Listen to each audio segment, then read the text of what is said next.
After wasting my life searching for treasure with my own eyes, I see you standing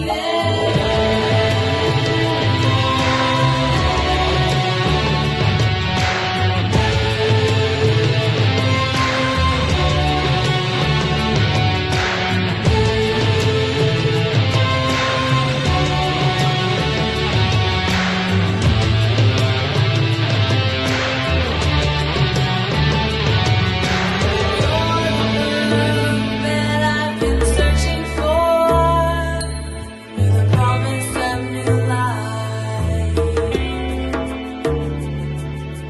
You're the pearl that lays buried in disguise, discovered by the wise. Shining there, you will cost me everything. I pay with my life, and with this one thing you are my prize, the pearl of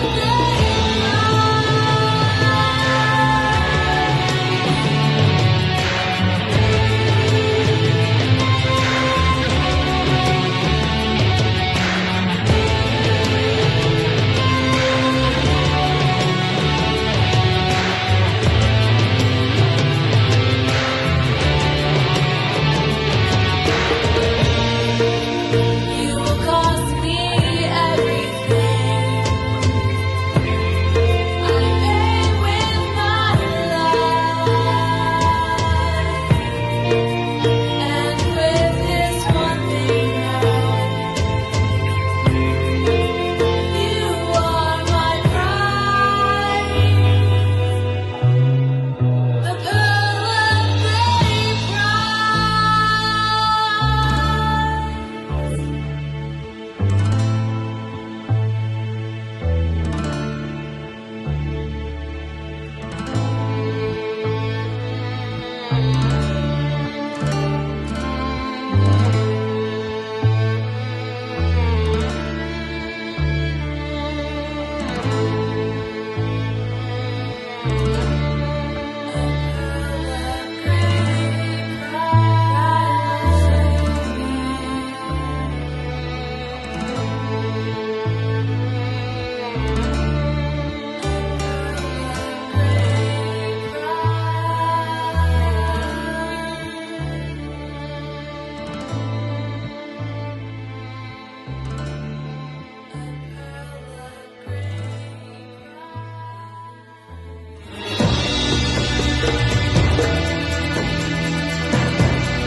Well, hello, Alan Aguirre with your Chameleon Church Monday night gathering. How are you? Hello, hello, hello.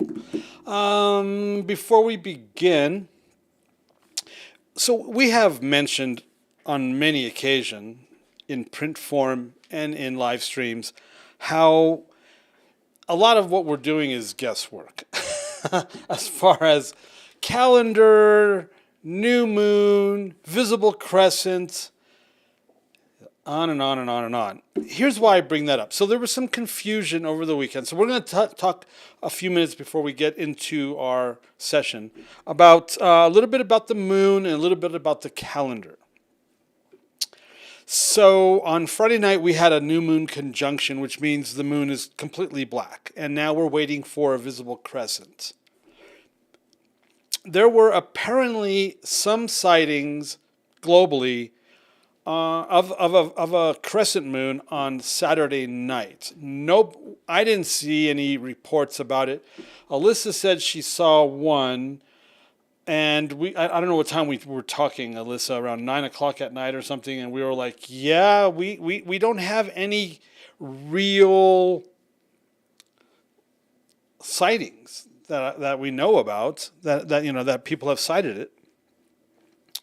And so what we try to do around here is we use a couple, 2 or 3 anchors to determine the new moon. One, we have the conjunction, so we know that we're going to see something in the next 24 to 72 hours. 2, is it seen in Israel? 3, do we know if anybody else has seen it? Because I'm not always going to be able to see it, whether because of weather or what. And so we didn't get any reports on Saturday that it had been seen. And if we are going to be looking for witnesses or reports, we want at least 3 reports, as we've been doing consistently. So there's a couple things that will default. We know for a fact, so Israel's like, 7 or 8 hours ahead of us. So if it's seen in Israel, weather permitting, there's literally no reason why we won't be seeing it here. It's very rare that they see it there that we don't see it here. I talked to one guy that said he saw it, but he didn't report it, and he said that, it was seen all over the world in the different islands and this and that. You know what? I don't have time to. I'm not going to do that. So if you saw it, you have resources that you can go to. Whether it's the Chameleon Church Facebook page, or whether it's banned, to say, hey, I'm in wherever you are, here's a picture. No one did that. So there was no sighting that we could rely on or substantiate on Saturday night. So we're going with, so then there was a couple defaults. One, we knew it was going to be seen in Israel on Sunday. And even the pictures that I saw from Israel, it was a really, really thin, small, young moon. So I'm not quite sure. I mean, I'm not saying that it wasn't seen on Saturday. I know it was seen on Saturday, but it would have been very difficult to see with the naked eye.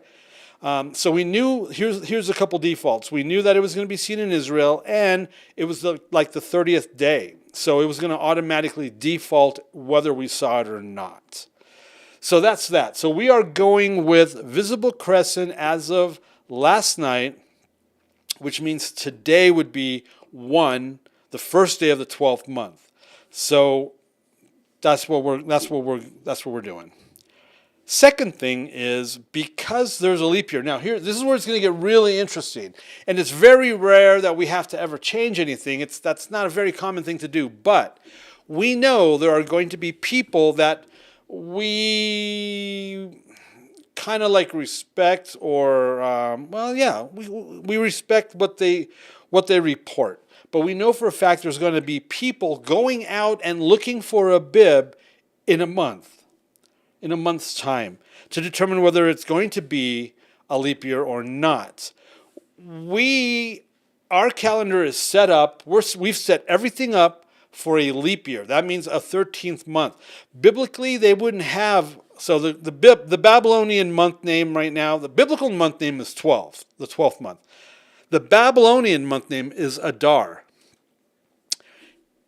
With a leap year, we have Adar 2. That's not in the Bible. Adar's not even in the Bible. So what they did biblically was the month would just keep going if there was a leap year. So we're thinking, so we think there's going to be a leap year, which is why there's a calendar. If you have the new calendar, do you have the new calendar? Cheers. Cheers, everyone. Dink, dink.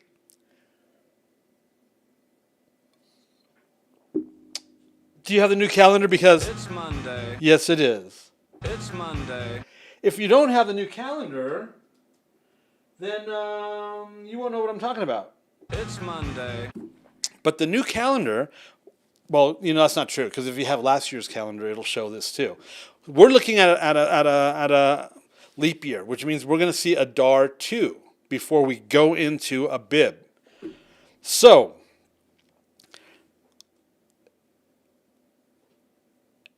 Purim is supposed to be the 13th, I think, the 13th day of the 12th month, which is going to be a week from this Saturday, I believe, which is basically the night before my birthday weekend.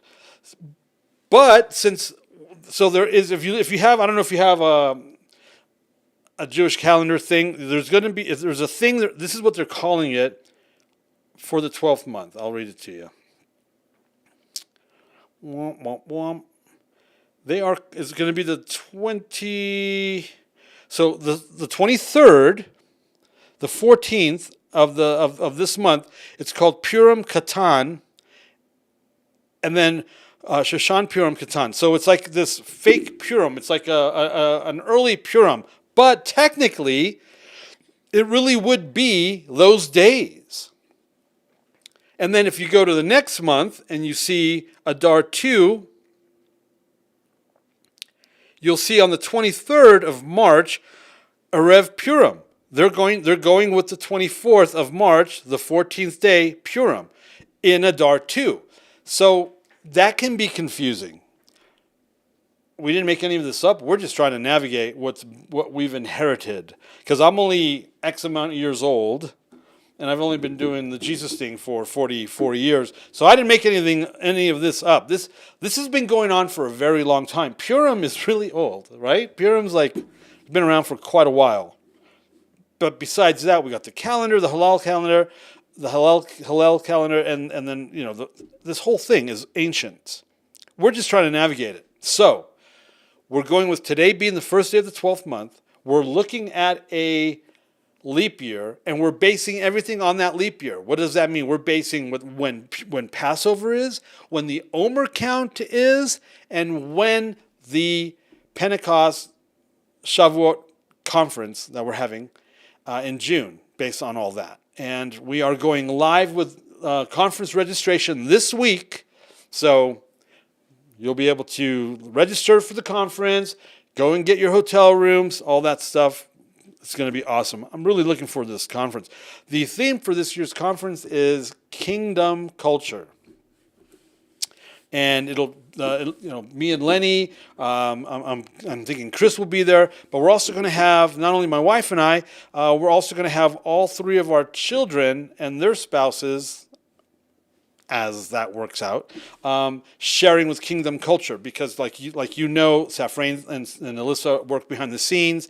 You don't really hear much from my son unless he's healing people like Rick during the conference. And then our oldest daughter, who you might already know, works in a lot of.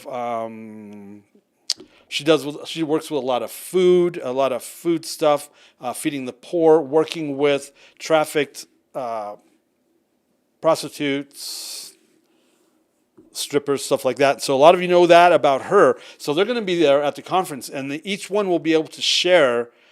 We'll all be able to share Kingdom Culture, but how different it looks. Like, it looks totally different for her and for Chandel and Joelle than it looks for Corn and Elise, than it looks for me and Christina, for example. So I think that's going to be really, really beneficial, because we're going to be able to offer all these various aspects of Kingdom Culture in people's lives that have, they've done some stuff and are doing some stuff. So that's going to go live this week, and we know there's going to be people out looking for the Abib in the next month or so. If they see it, oh man, I don't think they'll be able to find it. But if they do find it, this is a very rare thing. Calendars change. You either go forward a month or you go back a month. Either way, Shavuot's going to be at the same weekend because we can't change that. We have a contract with the hotel from last year, so we do the best of our ability. Like we always tell you that we do the best to our ability, and we await Messiah's return so he can tell us how to really do this thing. That's my spiel. I'm sticking to it. Vote for me. I'll set you free. Or no, what's Pedro? Vote for me. I will make all your wildest dreams come true. Sometimes you wear stretchy pants. Hey, Alan. That's Nacho Libre. Yes. Got a question. So, am I correct when you're using the term leap year that that's the year that the extra Adar is a part of it? Correct. Okay, just wanted to clarify. Thanks. Yes, and if you have the old calendar or if you've bought the new one, you'll see, we have that leap year in there already. Adar 2 is already in there. Okay, Andy, any other way I can muddle up make it more difficult for you? It'll be my pleasure. What can I do to make your life harder? Okay. So we're going to talk about Purim 5 weeks before Purim. There's no way around it, and we'll be talking about. So tonight we're going to do a session 11. It's on Purim, and then next week we will begin. I think it's like a 5-parter or a 6-parter on Passover and the Feast of Unleavened Bread. That's going to get juicy. That's going to be a lot of fun. All right, Father, I ask that you would open the eyes of the understanding of your children. Thank you, Holy Spirit. Here we go. Unless anybody has I don't think anybody has anything else. We will go forward. The Feast Unlocked, Purim, Session 11. All right, here we go. In the book of Esther, given name Hadassah, we find one king, Ahasuerus, king of Persia, also known by his old Persian name of Xerxes I. I like that. How many of you saw 300? Bueller. All right. That radical-looking guy, skinhead, facial piercings, jewelry connected from his ears and his nose. I've done that, haven't you? Chains. That's Xerxes. That's Esther's husband. That guy in 300 is a biblical figure. The God King, who you may have seen depicted in the movie 300. I forgot I actually put that in the book. Here we go. Chapter 1 finds King. Can we just call him Xerxes? Because King Ahasuerus sounds like a dinosaur. King Xerxes is giving a feast on behalf of the armies of Persia. Modern day, what country?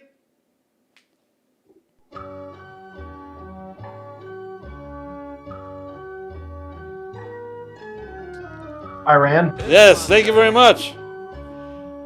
It's Monday. Can we do that? Can we be a little quicker next time? No? Okay, thank you.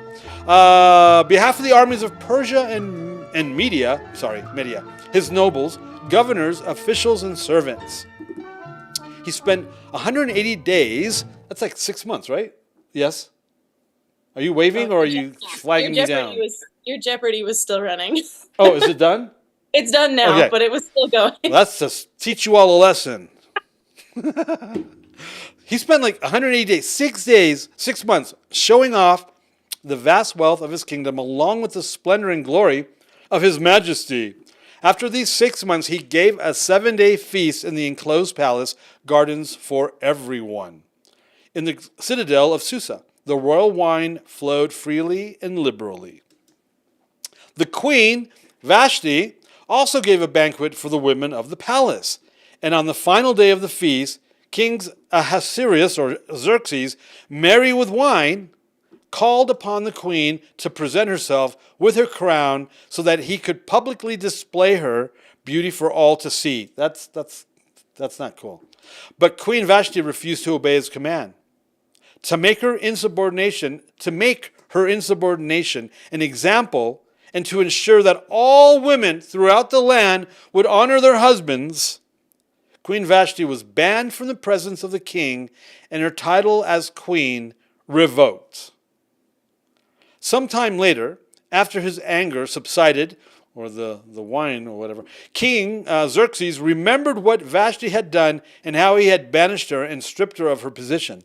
It was while he was having these second thoughts that the plan was hatched to find all the most beautiful virgins in the land and have them brought to the capital's harem. This is like a creepy story. The most beautiful virgin that was the most pleasing to the king would become queen. You think? This was the plan that was presented, and the king agreed and made it so. Did you know this book was almost not canonized by the Catholics? Because it doesn't ever talk about God or anything in it? Like very little. In chapter 2, we are introduced to a man named Mordecai. Yay! Are we doing the Purim sound effects? Because I can't hear you if you're going to do them. You got to hear them. Yay! And boo! You got to do that hiss. Okay. And ready? You guys ready to play along? Come on. We're introduced to a man named Mordecai. Yay! From the tribe of Benjamin, who lived in the capital city of Susa in those days. If you're new and have no idea what we're doing, enjoy yourself.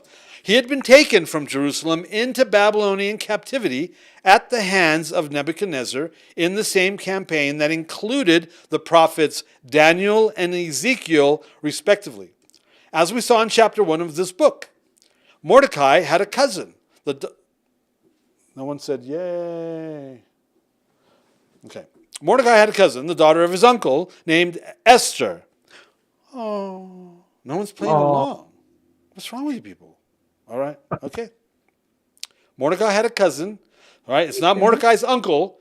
It's Esther. Mordecai's not the uncle, he's the cousin. A lot of people get that wrong. The daughter of his uncle, named Esther. After the death of both her parents, Mordecai adopted her as his own. She was beautiful, lovely to look at, and when the maidens of Susa were collected on the king's order, Esther was also taken to the palace. All right, the queen. Hagel, the king's eunuch, was in charge of the virgins that were being gathered at the capital's harem. Esther won his favor and was given the best place in the harem, along with 7 palace maids. Under Mordecai's instruction, Esther didn't reveal to anyone that she was indeed a Jewish exile. Mordecai's position as a royal official at the king's gate afforded him the opportunity to daily check in on Esther to see how she was doing. So the guy had a great position when it came to the social structure. After the allotted 12-month beautification period, each candidate was allowed to take something with them from the harem when it was their turn to be presented before the king. That's code for, well, we're all adults here, right? They would leave the harem to be presented before the king in the evening and return the following morning to a different harem, one for concubines. There you go. The candidate would never go in to the king again unless she was called for by name. This is the way things were done. And here's the thing. God's playing along. Very confusing to the traditional Christian mindset that God would play along to something like this. When the time arrived for Esther to go before the king, she only took with her what Hagel, the king's eunuch, advised. Out of all the virgins in his kingdom who had been presented to him, the king fell in love with Esther, and made her his queen. The king threw a banquet in Esther's honor, and she continued to keep Mordecai's instruction not to let anyone know that she was a Jewish exile. That's been an issue for quite a while, hasn't it?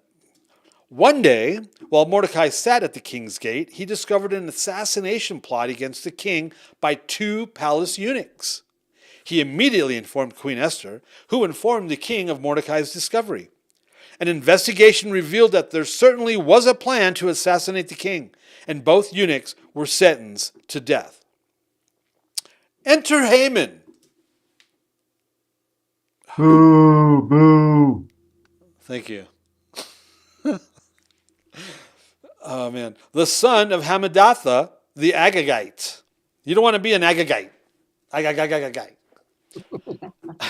Chapter 3 opens with King Xerxes, that's what we're calling him, because he's known as that, honoring Haman with a seat higher than all the other nobles. Under the king's orders, all royal officials at the king's gate were to kneel down and pay honor to Haman, which all did except for Mordecai. Yay. Yep, there you go. See, it took him a while, but they caught on. His peers asked him daily why he wouldn't comply with the king's instruction, but he refused to obey. Mordecai told them that he was a Jew, so they informed Haman of Mordecai's reason for not bowing to him to see if that would change Mordecai's mind. The next time Mordecai refused to kneel or pay honor to Haman, Haman was enraged. Haman's anger was so great that simply killing Mordecai wasn't enough. Every Jew in the kingdom would pay for Mordecai's disrespect with their lives. Crazy, right? In the first month, the month of Abib, Babylonian Nisan, the lot, Hebrew Pur, was cast for the date of the extermination of Israel. Wow. That's like a common thing. Let's exterminate them. The extermination of Israel throughout the kingdom of Xerxes I. Remember what was going on? What year was it? Something was going on, and Netanyahu brought a scroll of Esther to the United Nations and presented it to someone. Anybody remember who he gave that to? All right. The date of the extermination of Israel throughout the kingdom of Xerxes I. The lot fell on the 13th day of the 12th month. That's like next Saturday. The month of Adar. We got some slides here. Saturday. Look at that. Then Haman said to King Xerxes, there is a certain people dispersed among the peoples in all the provinces of your kingdom who keep themselves separate. Their customs are different from those of all other people, and they do not obey the king's laws. It is not in the king's best interest to tolerate them. If it pleases the king, let a decree be issued to destroy them, and I will give 10,000 talents of silver to the king's administrators for the royal treasury. Look at that. I'll do the bad. Let's do all the killing, and I'll give you money too. Jeez. That's right, to make it so. That's how government is ran. That's how you do this thing. Hold on one second. All right, where were we?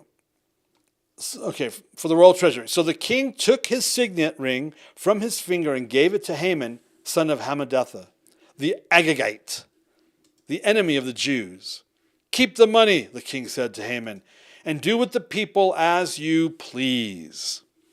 Then, on the 13th day of the first month, right, that's Abib, the royal secretaries were summoned. They wrote out in the script of each province and in the language of each people all Haman's orders to the king's satraps, the governors of the various provinces, and the nobles of the various peoples. These were written in the name of King Xerxes himself and sealed with his own ring. This guy's got some, what's the word? Cuello. What's the word? Is that the word? No, that's the wrong word, right? He's got some authority. I'll use that word. Dispatches were sent by couriers to all the king's provinces with the order to destroy, kill, and annihilate, all the Jews. Yep, stones. He's got some sand. Young and old, women and children, on a single day, the 13th day of the 12th month. They're going to kill Jews on that day. I asked what page we're on. What page are we on? I don't know. I don't know what page you're on. I'd have to look it up, but I can't. I'm in the middle of something. On the 12th month, the month of Adar, and to plunder their goods. A copy of the text of the edict was to be issued as law in every province and made known to the people of every nationality so they would be ready for that day. We're going to prepare you. Frank says, page 256. We're going to prepare you. Be ready, because on that day, we're going to kill every stinking last Jew. The couriers went out, spurred on by the king's command, and the edict was issued in the citadel of Susa. The king and Haman sat down to drink, but the city of Susa was bewildered. Man, can you believe that? I mean, sure we can. Look what, I mean, it's not like this has not happened since then again. Oh, when Mordecai heard of Haman's plans, he tore his clothes, put on sackcloth and ashes, and wailed loudly and bitterly in the city streets. All of Israel mourned, fasted, wept, and wailed at the news. Esther sent one of the king's eunuchs assigned to her to see what was troubling Mordecai. Mordecai told the eunuch everything and included a copy of the decree calling for their extermination. Mordecai also gave instructions for Esther to go before the king and beg for his mercy on behalf of Israel. Esther replied that going before the king without being summoned was punishable by death, and it had been 30 days since her last summons. Mordecai replied, I think we're right here, right? Do not think to yourself that in the king's palace you will escape any more than all the other Jews. For if you keep silent at this time, relief and deliverance will rise for the Jews from another place. But you and your father's house will perish. And who knows whether you have not come to the kingdom for such a time as this? For such a time as this. Esther asked Mordecai to gather all the Jews of Susa and to have them fast on her behalf for 3 days and nights, in which time she would go before the king, unsummoned, even though it was unlawful. And if I perish, I perish. Now in the 12th month, here we go, the 12th month has arrived, which is the month of Adar, on the 13th day of the same, when the king's command and edict were about to be carried out. On the very day when the enemies of the Jews hoped to gain the mastery over them, the reverse occurred. The Jews gained mastery over those who hated them. And on the 14th day they rested and made that a day of feasting and gladness. And Mordecai recorded these things and sent letters to all the Jews who were in all the provinces of King Ahasuerus, both near and far, obliging them to keep the 14th day of the month, Adar, and also the 15th day of the same, year by year, as the days on which the Jews got relief from their enemies, and as the month that had been turned for them from sorrow into gladness, and from mourning into a holiday, that they should make them days of feasting and gladness, days for sending gifts of food to one another, and gifts to the poor. Be sure to read the entire story of Esther and Mordecai for yourselves. They're literally given permission to arm themselves and fight back, and they do. Like our Hanukkah parties, we invite our friends from all walks of life to join us, and we're doing that again this year. Traditionally, Purim is a costume party with the retelling of the story of Esther we just read. With the children in mind, we attempt new ways of the retelling of the story of Esther every year, from puppet shows to role-playing. Party finger foods and traditional hamantashen are staples for us. The more, the merrier, I say, when it comes to your Purim costume party. Sorrow into gladness, mourning into a holiday, feasting and gladness, gifts of food to one another, and the poor are the instructions on how to celebrate Purim as found in the book of Esther. Pretty cool, huh? All right, in summary, Jewish holiday. No, it doesn't say feast. It's a Jewish holiday, Purim. The significance, Purim commemorates the deliverance of Israel from certain annihilation while in Persian exile. Customs, feasting and gladness, sending gifts of food to one another and gifts to the poor, costume parties, eating, and triangular-shaped fruit-filled cookies, the retelling of the roles of Queen Esther and her cousin Mordecai in delivering Israel as documented in the book of Esther. Length, 2 days, the 12th month, Adar, 14 and 15. There's a lot of feasting, rejoicing, partying, to be completely honest, that we're encouraged and instructed to participate in before the Lord. Look at Deuteronomy 14:26. I fail to see the legalism in that. In fact, a lot of this partying is based on His blessings in our lives. Granted, these blessings are predicated on our obedience. Is this the right one? Nope.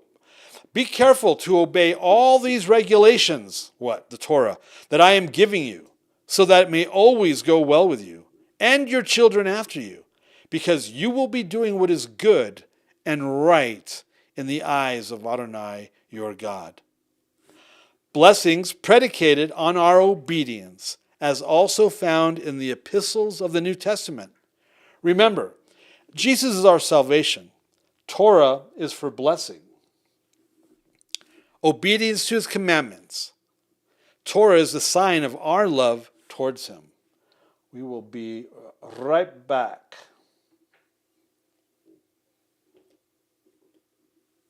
Oops, wrong one. Hey, do you guys know where I'm going? That's where I'm going. Right here.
Righty.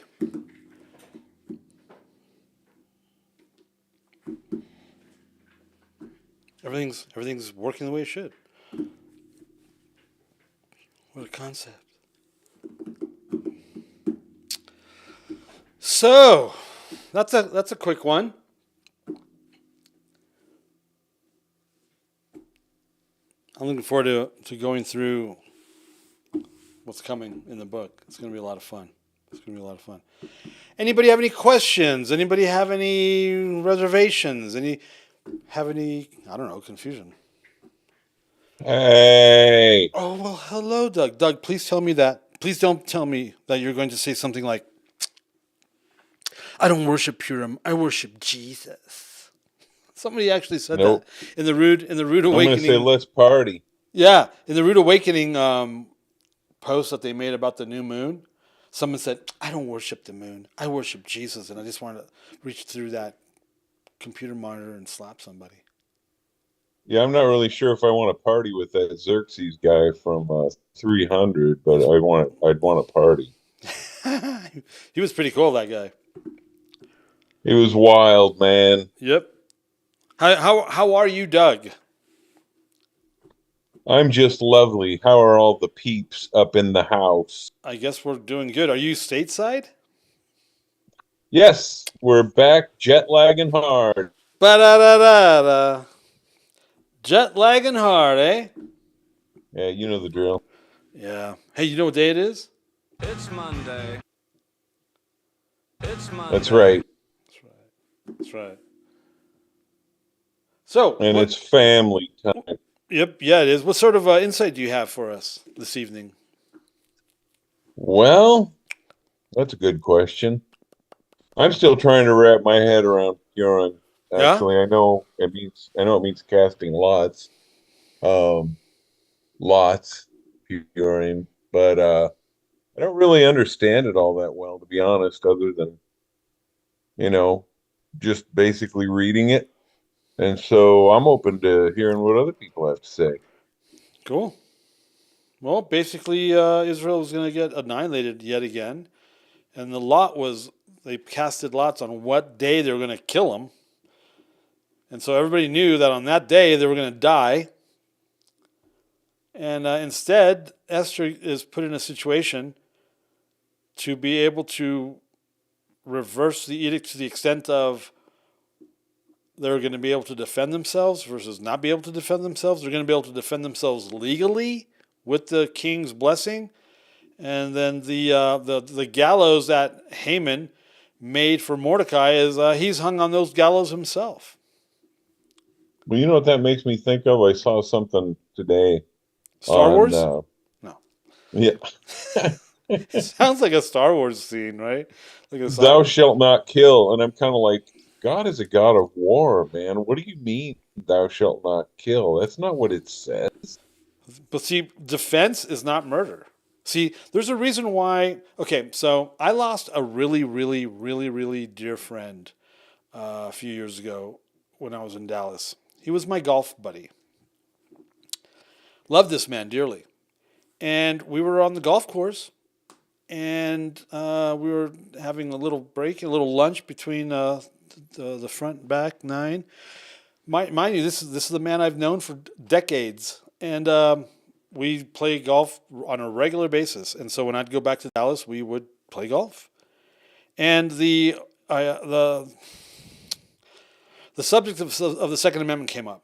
And he knew that I was pro Second Amendment. And he said, "Why do you want to be a murderer?" And I'm like, "What are you talking about, man? We're not. You're not understanding." And he's older than I am, and he's born and raised Texan.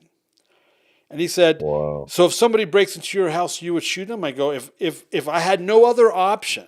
And he goes, "Why don't you just die? You're going to go to heaven." He's not. I'm like, "It doesn't work that way." And so this guy got really angry. He started manifesting. And mind you, I don't even have a gun on me. I'm on a golf course. And he starts getting really upset and manifesting about the whole idea. And I go, what you're not understanding is if somebody breaks into my house and I end up shooting them, that's called self-defense. That's not killing. That's not murder. I go, we literally have laws on the books in this country for murder, accidental death, and self-defense. And depending on what was that? Amen. Right, and I was explaining this to him. I mean, it's like, really, why are you not? What's wrong with you? And I'm with one of his son-in-laws, right? I'm like, there's murder, there's self-defense, and then there's accidental killing, and there's different penalties or none at all based on that. I go, do you have any idea where our government came up with that? And he looked at me, no, where? I go, the law, the Torah. And that really pissed him off when I said that. But you know what? It's in there. And I go, he goes, that's it. I'm done. I'll talk to you later. And I turned around and I looked at his son-in-law, and his son-in-law was like, felt really bad. Because this was like a really ugly fight in the parking lot after our round. And it was like, it was horrible. And he goes, wow. And so the son-in-law, so my friend gets in his car. And his son-in-law looks at me and he goes, and he was like really bummed out. And he goes, I'll see you later. I go, no, you'll never see me again. And that was it. This guy ghosted me. I've not seen him since. I've not spoken to him since. He drew the line. I'm surprised you didn't say gun rhymes with fun. You're making light of me losing a dear friendship. Is that what you're doing, Dad? No, I'm not. You know me better than I'm that. just messing with you, man. I'm messing with you. Yeah, dude, this guy lost his mind. There was no reason for him to do this. And I've of course I've had plenty of time to think about what was really going on, right? What was the real issue? Because that wasn't the issue. Like I said, I didn't even have a firearm on me. We're playing golf, for Pete's sake. And I really believe it was a preemptive strike before I called him out on maybe some stuff that was going on in his life. I guarantee you that's what it was. And you know what I didn't say? And what I wanted to say and I didn't say was, you're going to sit here and tell me you don't know that your son-in-laws have guns? Because these guys are Texan. But I didn't say that because I wasn't going to throw them under the bus, you know? Right. But all that to say, killing, self-defense, war All of that, those aren't the same things, you know? You Well, know, when you it David is a reminds me man of of something. battle, right? David's a man of Yeah, war, but God was, yeah, but God said but God judged him for actually killing a man. Big yeah. difference. Well, it reminds me of someone close to me who I once said something about, what if somebody broke into your house and you had to kill them, and they thought for a quick second and said, I'd hate to fill out the paperwork. There's so much more to guns than just that, though. I mean, you shoot at targets and all these other things. Feeding What your about hunting? family. What about, yeah, Yeah, well, it's not a difficult thing. I mean, in the 60s, 50s, high school kids were driving around in trucks with guns on the in the gun racks. They had gun classes, they shooting classes. Teenagers were driving around towns with guns, and no one was dying and no one was getting killed because it's not the gun that's the problem. It's the human being. yeah, And when you don't have guns, you find other yeah. ways to do harm to people. Well, yeah, look at China. So you sit a gun in the corner and it's probably not going to kill anybody on its own. Yeah. Yep. But we're also, this could be, a sword, a dagger, a rock, you know, killing, self defense, war, murder. Those are all different things. And they all come with different, and a lot of people don't understand that. How can God be supportive of that? Well, in all seriousness, I'm sorry that happened with your friend, but Yeah, man, it really, people it make really their sucked. choices. I literally was crying in the parking lot. Here's a grown man crying in the parking lot of a golf course. And I had to call my wife, can you come pick me up? What's wrong? Because she could hear in my voice. I go, just come pick me up. And she picked me up. She pulled up. She goes, what's wrong? And I told her what happened. And I was visibly upset. This sucks. Because you care, so much, man. I wish, sometimes I wish I didn't care that much. Yeah, I hear Just that. kidding. Just kidding. Piss off all of you. Click, push a button right now. It just sucks. It's just my portion.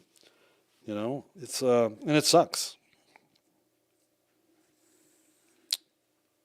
What can you do? What can you do?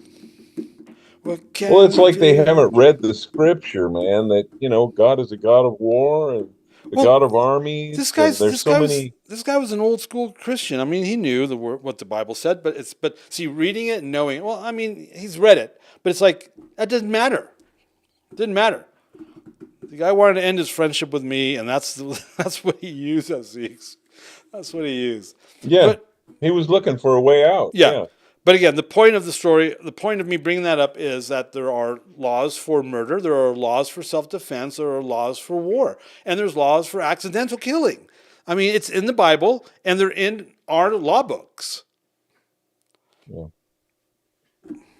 Well, that's that Old Testament. But anyway, I'll be quiet so other people can talk. Love y'all.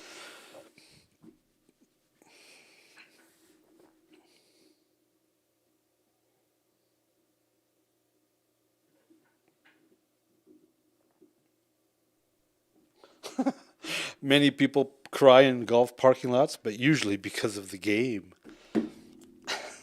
Cruise. Hello. Hello. I thought there was an interesting observation in the story, because Mordecai had said, well, if you don't go in front of the king, you could be with the lot that gets killed, which is true. So Yeah. she was standing in the gap for the Hebrews of the time, the Israeli people.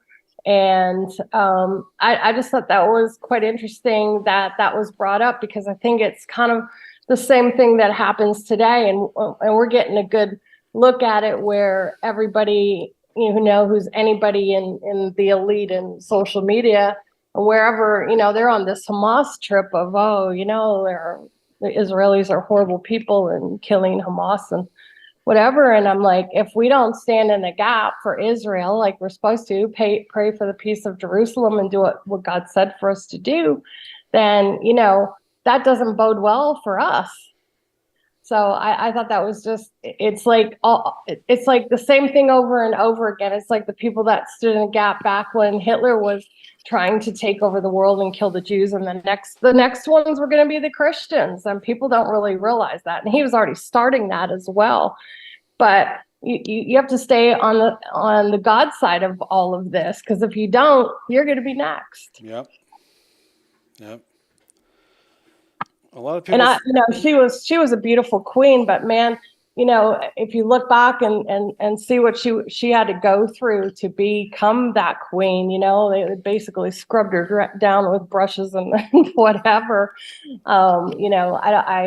It's a very interesting story, but it's an interesting story of a heroine that maybe didn't know she was going to be a heroine. Mm-hmm. And I think that's just, none of us know when are we going to be in that position to stand in the gap for what we believe, or we're going to be the next ones on the FEMA buses, going wherever. So it's true. Absolutely true. And I don't know, Christianity really wants to believe that there's no tragedy can befall us because of Jesus. I mean, I've literally heard them say that. And I feel bad for them, because when something bad happens to them, what are they going to do? The idea is that you understand how this works so that you're prepared for whenever anything happens. And, because the idea is not to lose faith. I've been saved 50 years. No one cares, man. You got to end stronger than you started. And that's, unfortunately, a lot of people have a hard time doing that. And it's dangerous for whatever reason.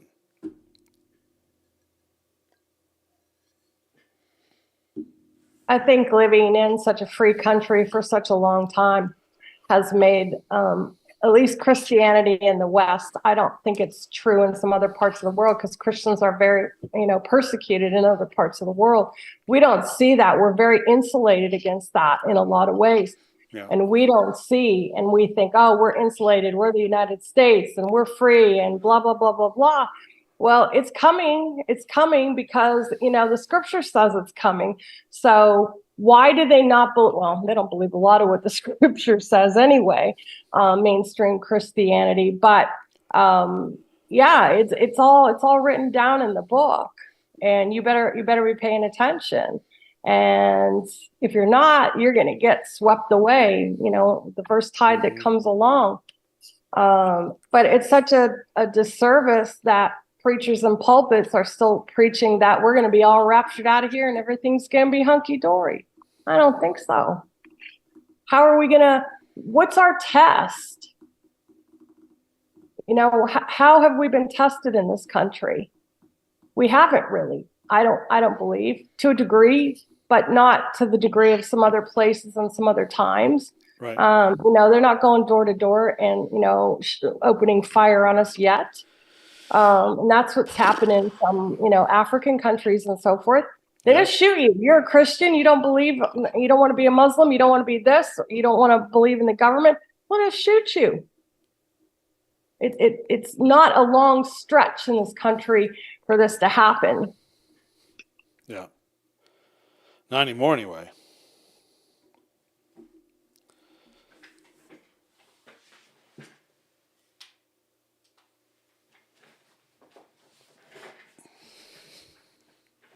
Well, I'll interject something. And hi, everybody. It's good to see you after a couple of weeks. Hello. And our household is a little bit busy right now, as you can't tell, but we got a bunch of grandkids here. We just had grandbaby number 16 yesterday. Congratulations. So, yeah.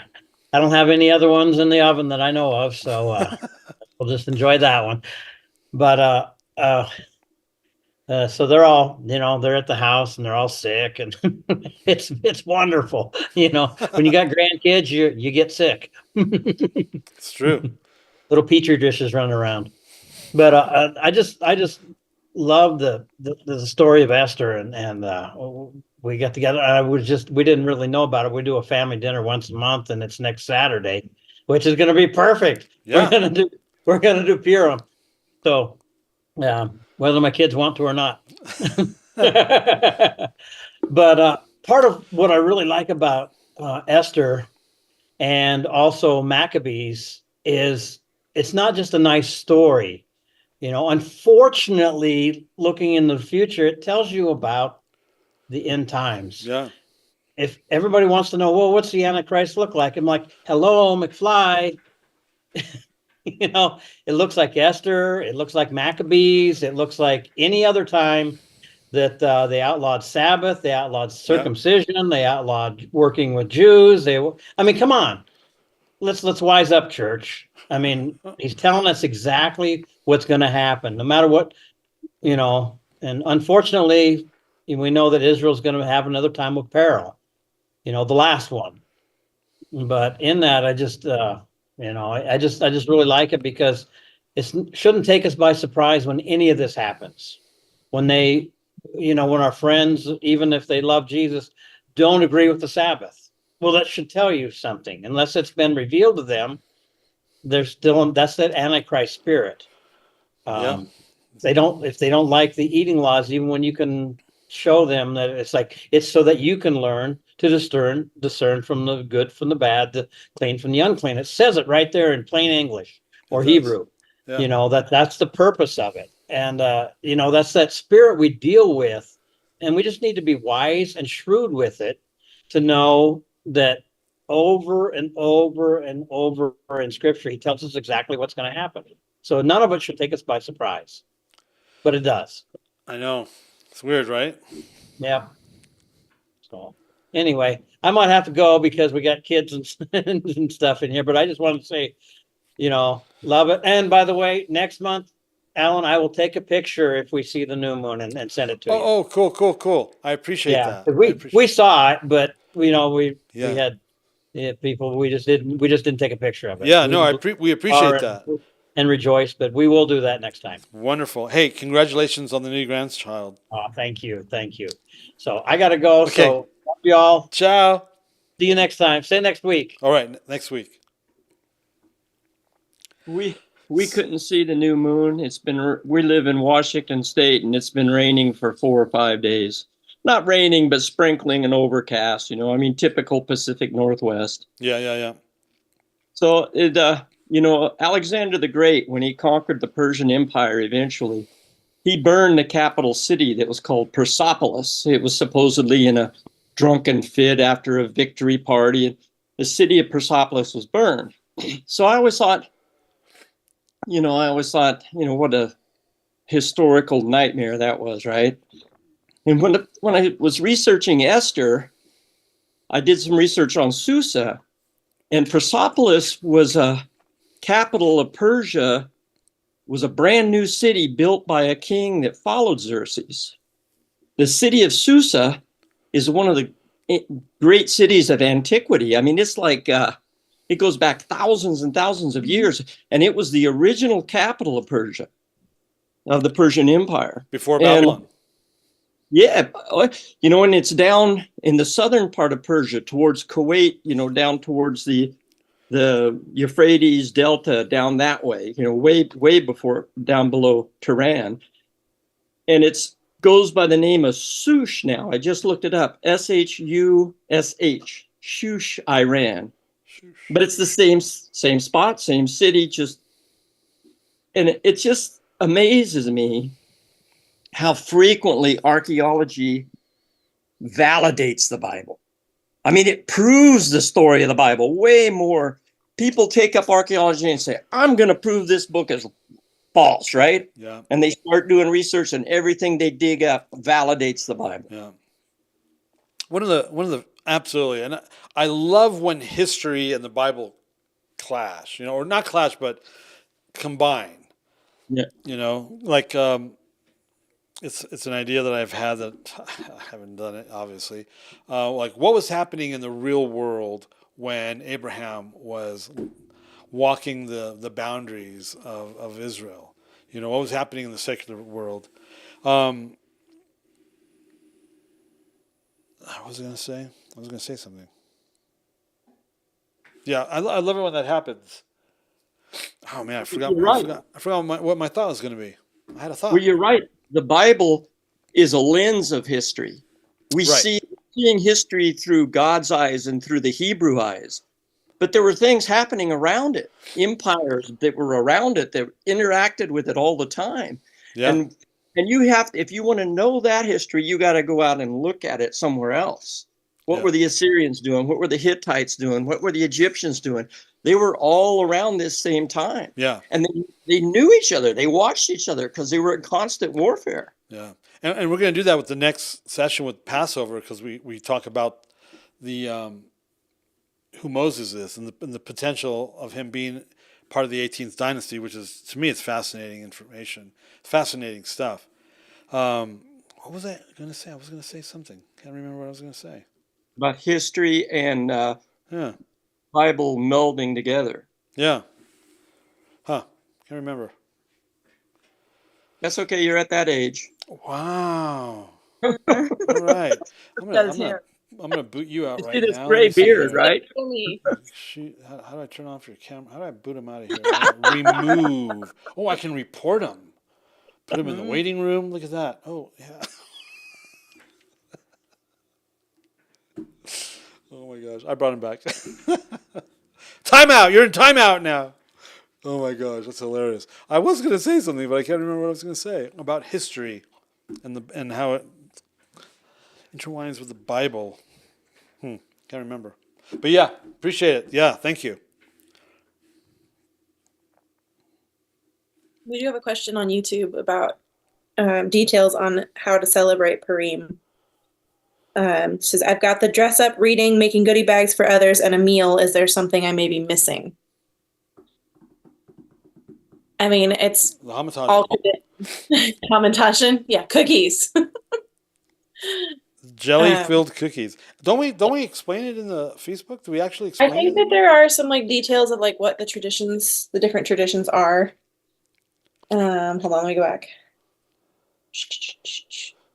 Frank. All that to say, I mean, it is very much, it's all going to be tradition. And I mean, It I is think all the tradition. right. Well, and I think you kind of mentioned this, like to me, the most important thing is like the celebration of what God did when they overcame that. Like, it's not, it's fun to have dress up parties and Yeah. make cookies, whatever. Like, That all of doesn't that is mean great. And it's the tradition that goes into it. I'm sorry, what was that that? doesn't mean you can run around the streets getting rid of the infidels. No, please don't do that. And it is certainly Please not don't about do getting that. so drunk that you don't know the name of Haman or Oh whatever. yeah, no, that's a Jewish Let's tradition not right do there. that. That is a tradition we do not. Yeah, I don't know we if you guys not do that. align. Can you repeat that? I don't know if people That's know a- about that. Yeah, there's a tradition in some Jewish circles where the goal is to be so drunk that you can't even remember the name of Haman. You confuse Haman and You're like- Mordecai. Right, you can't. Yeah, you're just It's so bad. you don't. That's not a great idea. But yeah, I don't know. I mean, I think that tradition has its place, right? Like all of those different things help us remember, like even from being kids, like the boo hiss and the yay, Yeah. and it helps people to remember the story and Yeah. connect the dots and all of those things. But obviously it's not in the Bible. There's no like parentheses, yay, next to Mordecai's name in the book of Esther. So we should write a version like that. Oh my gosh. But what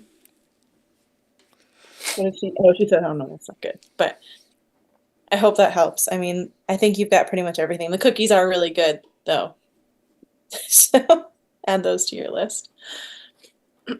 We have some friends who like to watch the different, the One Night with the King or Esther. They've done that. They had little kids and they started watching, different ones. And so I was going to ask, does anybody within the Chameleon Church family have a favorite Esther movie? Anybody? No? I've never actually watched one, I don't think. Oh. I like the VeggieTales version. I was gonna say my kid would want VeggieTales. That's 2 votes for VeggieTales. There you go. The old VeggieTales, back when it was good, not the new stuff.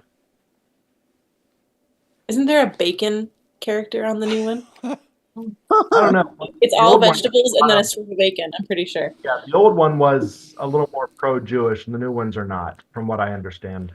But Jonah and the Whale was a good one too.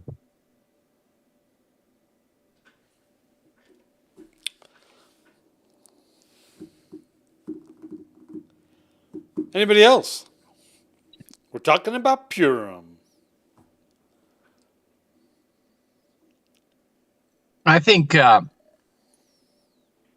not surprised that a lot of Christians don't initially resonate with it, because I think it's a very biblical holiday. I mean, for me, there's two things here going on. One is that evil is not an external locus, and the other is understanding the nature of love. And so Esther wasn't evil because of where she was. She wasn't evil because of what she was surrounded with, or what company she kept. The evil in the story is really in each one's heart. You know, Haman could have easily served with honor and integrity, with righteousness and justice, but it was what was driving him inside, and his hatred towards others. And that kind of plays back into what you were talking about earlier with the self-defense thing. And that love is an action, and this also ties in with the self-defense thing. What did Jesus say to us? He said, greater love has no one than this, they lay down his life for his friends. And that's the type of love that you don't see in the people who have a problem with the Second Amendment. And honestly, it's hinted at in the story of Esther. That lack of action that we have really isn't being loving. It's really not being agreeable. It's being selfish and cowardly. And Esther demonstrated her love by putting herself out there for her people. So did Mordecai. Mordecai acted nobly on behalf of the king and saved his life and didn't get credit for it and was okay with it because that's who he was. And when we put ourselves out there, Purim's a wonderful place because no matter how bad it gets, it's a story about what we all are, overcomers. That's our prophetic destiny. And there's so much to be celebrated in that. And that no matter how dark things get, it's our love that the world knows us by. If we have love for one another, we put ourselves out there. We are willing to even act sacrificially. We're willing to take risks when we don't know the ending of the story, because that's what you do when you love. And that's what our Messiah does. That's what our rabbi does. So, I mean, for me, it's such a beautiful holiday because, there's people out there putting it out on the line. And, of course, there's politics and violence. So I'm not surprised that Christianity doesn't resonate with it. Politics and violence. Because that Esther isn't hiding in her small group, not talking about it. It comes to your door. Yeah, and unfortunately, what happened in Joel Osteen's church, they're not very overtly political and out there poking the bear. It still comes to your door. And what counted was people in that congregation who stepped up and met the threat and said, even if I have to lay down my life for others. And I mean, I think that's the legacy of Mordecai's and Esther's. For such a time as this, the positioning that you're in, you don't sit there with your head in the sand. You use it to serve others. Yeah. And if Christians knew where that phrase came from, or if they understood like what you're talking about, what you're saying regarding that phrase, it has to do with politics and genocide. Yeah. Well, there might have been, right? There was generational hatred there too, as well, right? Wasn't King Agag of the Amalekites that were supposed to have been destroyed completely by Saul? I'd have to look back and see which king they were supposed to wipe out. Is that the guy? No, that's something else I'm thinking of. That and Samuel said, "Well, what is that? What have you done?" The bleeding of sheep. Bleeding. I hear the sheep bleeding. You were supposed to have destroyed everything. And Saul makes this excuse. We were going to sacrifice the sheep, right? Yeah, I like the fact Samuel chops up the king into little pieces as an offering unto the Lord. Yikes! See, that's the faith profile I understand. I mean, that's what that does happen sometimes, where the prophet is going to chop up. Anyway, people can't handle this. Yeah, they can't handle the realities of it. Well, God's not like that because of Jesus. Really? Tell that to Ananias and Sapphira. They lied, died. Read Revelation.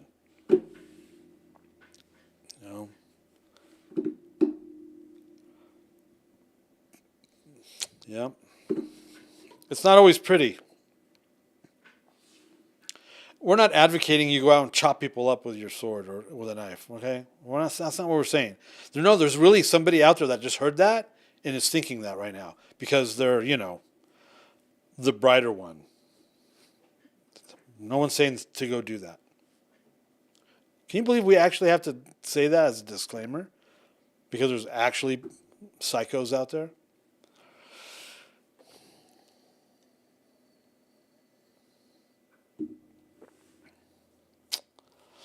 All right, I'll try and keep it mellow. No crazy talk. Save it for Tuesday mornings. Well, that's right. Trigger Tuesday, is that what you're talking about? I don't even know what we're talking about tomorrow. Never know. Anybody else? Anything else about Purim? Or are we all ready to dress up? It's like you can do it next weekend. Well, you can do it in 2 weekends, or you can do it in 2 weekends and in a month after that. If you want. Post pictures of your costumes, of your dress up, and your homemade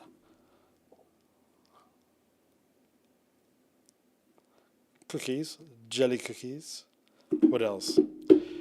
There you go. That's Purim. That was easy, right? No one got hurt. Everyone's okay. Did I hurt anybody's feelings? I don't think so, right? No. You're thinking, I'm never going to play golf with Alan. Nothing? Good. Going once, going twice? All right. Hey, it's Monday night. New moon, day 1 today of the new month. And we'll see you in the morning. Cool. See you in the morning. Thank you for joining us. Have a good Monday. Thanks for hanging out. Oh, look, Leanne's really there.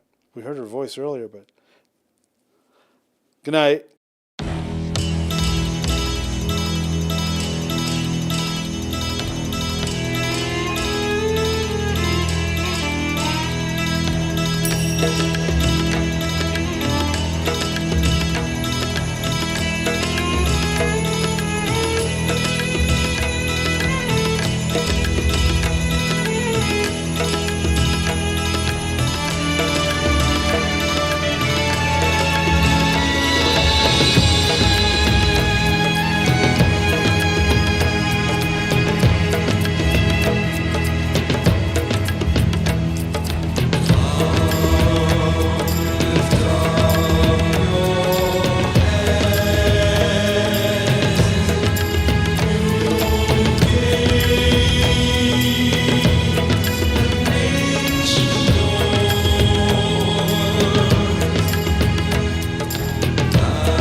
The views and opinions expressed during our broadcasts are solely those of the broadcast producers, hosts, and/or guests, etc., and are not necessarily the views or opinions of the Travelog Network, its sponsors, or affiliates.